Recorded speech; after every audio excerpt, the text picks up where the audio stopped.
है there? तो पिछले लेक्चर में हम लोग पढ़ चुके हैं कि जब इन्फिनिटी पे हमारा ऑब्जेक्ट रखा होता है तो उसकी इमेज कहाँ फॉर्म होती है। आपने अच्छे से सीखा कि उसकी इमेज कहाँ फॉर्म होगी, एट द फोकस पॉइंट। ठीक है, उसमें भी एक स्पेशल कंडीशन मैं बाद में बताऊंगा, अभी नहीं बताऊंगा, और वहां पे मैं कंडीशन आपको समझाऊंगा फोकल प्लेन की। ठीक है, लेकिन अभी आप नहीं समझ पाएंगे शायद, तो बाद में देखेंगे उसको। अभी फिलहाल के लिए आगे बात कर लेते हैं और दूसरा कंडीशन पढ़ते हैं, दूसरा रे डायग्राम पढ़ते हैं। एक रे डायग्राम हो चुका है, कौन सा, इन्फिनिटी का। दूसरा रे डायग्राम कौन सा होगा, इन्फिनिटी और सेंटर के बीच का पॉइंट। ओके, कहीं पे भी एट एनी पॉइंट। ठीक है, तो हम दूसरा इमेज क्या रखेंगे, when object is placed in between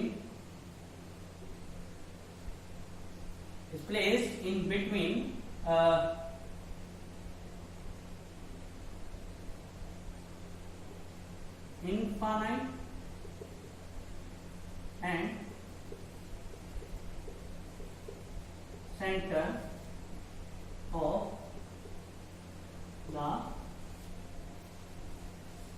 concave mirror। ठीक है,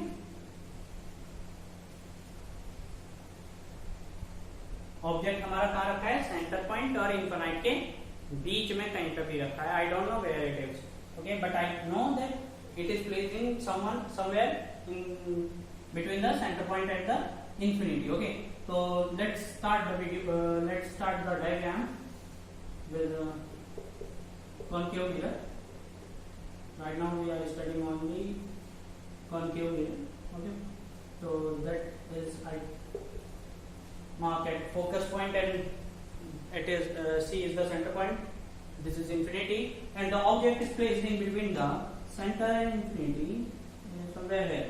Okay, this is our object that name A and B, A B इसको नाम दे दिया अपने लोगों ने। ठीक है, अब देखो इमेज बनाने का सिंपल तरीका है, सबसे पहली लाइन ये चाहो कि प्रिंसिपल एक्सिस के पैरेलल हो। कैसी हो, प्रिंसिपल एक्सिस के पैरेलल हो। ओके, तो अपन लोगों ने एक लाइट रे पैरेलल कर दी। ठीक है, अच्छा जब पेंसिल से बनाना डायग्राम को तो ये मिरर डार्क होना चाहिए, ऑब्जेक्ट डार्क होना चाहिए, प्रिंसिपल एक्सिस डार्क होना चाहिए, जो इमेज बनेगी वो डार्क होनी चाहिए। लेकिन जो ये लाइट रेज हैं इनको थोड़ा सा ब्राइटर बनाना, हल्का बनाना। ठीक है, और एरो बनाना बहुत जरूरी है। अब ये अच्छा आपने देखा प्रिंसिपल एक्सिस के पैरेलल लाइट जा रही है, तो सब मुझे यही बोलेंगे कि फोकस से गुजार दो सर इसको, आपका रिफ्लेक्शन ये कहां से जानी चाहिए, फोकस पॉइंट से जानी चाहिए। फोकस पॉइंट से चली गई। ठीक है, अब आगे देखते हैं दूसरी लाइट रे कहां से जाएगी। ठीक है, तो दूसरी लाइट रे की प्रॉपर्टी आपके पास दो हैं, या तो आप सेंटर से गुजार दो, बल्कि तीन कहूंगा मैं, या तो आप सेंटर से गुजार दो। सेंटर से यदि लाइट रे गई तो जैसी वो जाएगी वैसी वापस आ जाएगी। क्यों ऐसा होगा, क्यों ऐसा होगा, क्योंकि यदि हम सेंटर से लाइट रेज को ले जाएंगे तो it will make perpendicular on the mirror, and if light rays make perpendicular on the surface that means incident angle become 0। याद है ना कि ये सरफेस थी, ये नॉर्मल था, ये इंसिडेंट एंगल था नॉर्मल से। अब नॉर्मल पे ही लाइट रे आ रही है, इसका मतलब इंसिडेंट एंगल क्या हो गया, 0। कितना हो गया, 0। तो जैसे आएगी और इंसिडेंट एंगल के इक्वल क्या होता है, एंगल ऑफ रिफ्लेक्शन, तो रिफ्लेक्शन भी कैसा हो जाएगा, सीधे। तो याद रखना जब भी लाइट रे कैसी आए, सरफेस के परपेंडिकुलर आए, तो आपकी इंसिडेंट और रिफ्लेक्टिव एंगल 0 होता है और लाइट रे क्या होता है, बाउंस बैक कर जाती है। ठीक है, बाउंस बैक कर जाएगी। ओके, तो सेम पाथ पर। तो यहाँ पे भी मिरर हम कैसा ले रहे हैं, स्फेरिकल मिरर। स्फेरिकल मिरर का मतलब, स्फेरिकल मिरर का मतलब है एकदम स्फीयर है, एकदम पक्का स्फीयर है। तो स्फीयर पे आप जानते हो या सर्कल पे आप जानते हो कि यदि सेंटर से मैं सर्कमफ्रेंस पर एक लाइन ड्रॉ करूं, दैट मीन्स रेडियस, और उस पॉइंट पर ही मैं टेंजेंट ड्रॉ करूं, तो टेंजेंट और radius always makes perpendicular to each other. आपको मैथमेटिक्स में ये पता है, मैथमेटिक्स में आप ये पढ़ते हो। तो वही कंडीशन होती है यहाँ से सेंटर से जब हम लाइट ले जाते हैं तो वो परपेंडिकुलर बनाती है टेंजेंट पर, और इसीलिए नॉर्मल बन जाती है, और इसीलिए बाउंस बैक लाइट रे कर जाती है। तो मैंने इतनी बता दी है, इतनी मेहनत कर दी है, तो मैं सेंटर से ही लाइट रे को ले जाता हूं। ये लाइट रे मेरी गई और इसी पाथ पे वो बाउंस बैक भी कर जाएगी। ओके, तो देखो लाइट रेज ने एक दूसरे को कहाँ काटा, यहाँ पे कहीं ना कहीं यहाँ पे काटा, तो ये बन गई इमेज, ये इमेज बन गई। अब इसको अपन लोग नाम दे देते हैं ए डैश बी डैश। ओके, अब देखिए आपको समझ में आ रहा है दिस डिस्टेंस, थोड़ा आगे से ले लेते हैं।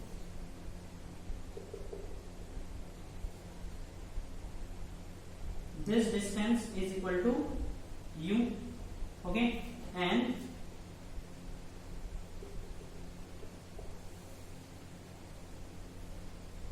this is v।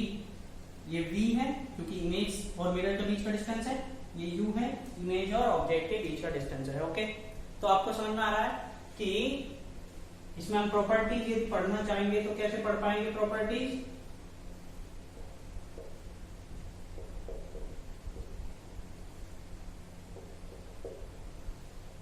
हाँ, तो अपन लोग प्रॉपर्टीज को देखते हैं। इसमें प्रॉपर्टी क्या होगी सबसे पहली कि जब u क्या हो, when u क्या है, छोटा है, smaller than infinity, greater than radius. Centre से मिरर की डिस्टेंस को क्या बोलते हैं, रेडियस बोलते हैं। हाँ या ना, सही, मतलब कहीं तो भी डाउट तो पूछ लेना व्हाट्सएप पे। ठीक, तो ये r हो गई। तो u आपका जब रेडियस, इतनी रेडियस से बड़ी हो, से बड़ी है, और इंफिनिटी से छोटी हो, मतलब पहले हो, before infinity after centre. Okay, then क्या होता है v, v की क्या प्रॉपर्टी होगी, v की लिमिट क्या होगी, v is smaller than radius. देखो ये रेडियस है ना, इसको मैं m पॉइंट बोल देता हूँ। ठीक है, cm equal to cm equal to r, okay, और am इक्वल टू u, और a dash m equal to v, और fm इक्वल टू फोकस में। ये सारी की सारी डिस्टेंसेस किसमें है, निगेटिव में है, याद रखना है ये चीज, निगेटिव में। ओके, तो यहां से आपको समझ में आ रहा है कि v का जो लिमिट होगी वो कैसी होगी, v is smaller than radius और greater than focus length, focal length, जो भी बोलना चाहो। देखो आफ्टर फोकस है, बिफोर सेंटर है, मतलब सेंटर से पहले है और फोकस के आगे है, इसका मतलब दोनों के बीच में कहीं लाई कर रही है दोनों की वैल्यू। ओके, समझ में आया। चलिए आगे देखें। सेकंड क्या होगा इसका, तो देखो सेकंड कैसी होगी इमेज, जल्दी, इमेज कैसी होगी, रियल इमेज होगी। क्यों, क्योंकि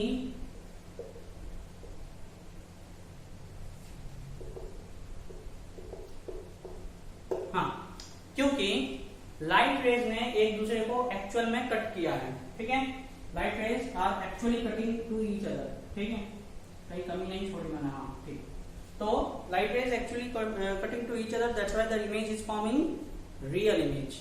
ओके, तो ये हो गई। अच्छा, आप ये देख सकते हो कि यहाँ पे ज्यादा फर्क नहीं दिखाई दे रहा ए बी और ए डैश बी डैश में, but A dash B dash is smaller than A B. Actually में it is smaller than A B. Okay, मैं रियल में बता रहा हूँ, हम मैथमेटिकली प्रूव भी करेंगे इस चीज को आगे जाके, फिलहाल के लिए मान लो। ओके, तो जो इमेज बनेगी smaller image will form. Image कैसी बनेगी, छोटी इमेज बनेगी। कैसे बनेगी, छोटी इमेज। ओके, देख पा रहे हैं यहाँ चीज आप, यहाँ पे ज्यादा फर्क नहीं दिखाई दे रहा, लेकिन छोटी ही बन रही है यहाँ पे भी, एक्चुअल में छोटी बन रही है। आगे देखें, इमेज कैसी बन रही है, सीधी बन रही है या उल्टी, सीधी या उल्टी, इमेज इज इन्वर्टेड, उल्टी बन रही है। उल्टी इमेज को इन्वर्ट बोलते हैं। ठीक है, तो inverted image will form। Image कैसी बनेगी? उल्टी, इन्वर्टेड इमेज विल फॉर्म, मतलब ठीक है। तो ये चीज भी आपको पता चल गई। आगे मैग्निफिकेशन, एम। मैग्निफिकेशन आपने रिफ्रैक्शन ऑफ लाइट में पढ़ा होगा, लेंसेज में, वही मैग्निफिकेशन का फॉर्मूला है, बस माइनस और प्लस का फर्क होता है, ठीक है। तो मैग्निफिकेशन क्या होगा यहाँ पे? मैग्निफिकेशन कैसा होगा? तो इमेज ऑब्जेक्ट बड़ा है, इमेज छोटी है, इसका मतलब मैग्निफिकेशन 1 से छोटा है, लेस देन 1, ठीक है। जब भी इमेज बड़ी होगी मैग्निफिकेशन 1 से बड़ा होगा। जब ऑब्जेक्ट और इमेज दोनों सेम हाइट के होंगे तो मैग्निफिकेशन 1 होगा, और जब इमेज छोटी होगी ऑब्जेक्ट बड़ा होगा तो मैग्निफिकेशन 1 से छोटा होगा, ठीक है। तो ये आपकी इस रे डायग्राम की सारी प्रॉपर्टीज हैं और सारी चीजें हैं, ठीक है। और अच्छा, एक चीज और लिख सकते हो आप, लिखने को बहुत सारी चीजें लिख सकते हैं, लेकिन एक चीज और लिख लो कि image will form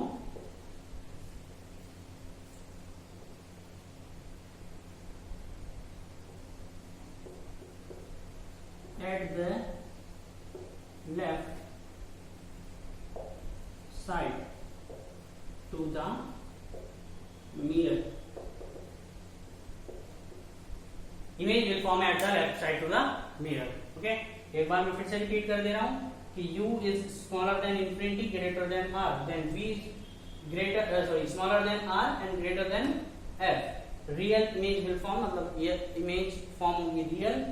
smaller image बनेगी, मतलब ऑब्जेक्ट बड़ा होगा, इमेज छोटी होगी, और जो इमेज होगी वो इन्वर्टेड होगी, inverted image will form and magnification is less than 1 and image will form at the left side to the mirror, मतलब मिरर के लेफ्ट साइड में आपकी इमेज फॉर्म हो जाएगी। ओके, तो ये है इसका सब कुछ काम किया धरा। आगे वाली वीडियो में हम तीसरा भी रे डायग्राम इसका देखेंगे, अभी इसको यहीं रोकते हैं। ओके, आप एक काम करो, इसका क्या बोलते हैं इसको, स्क्रीनशॉट ले लो अच्छे से और देख लेना, ठीक। कोई भी समस्या हो, डाउट हो तो मेरे को पूछना। तब तक के लिए थैंक यू।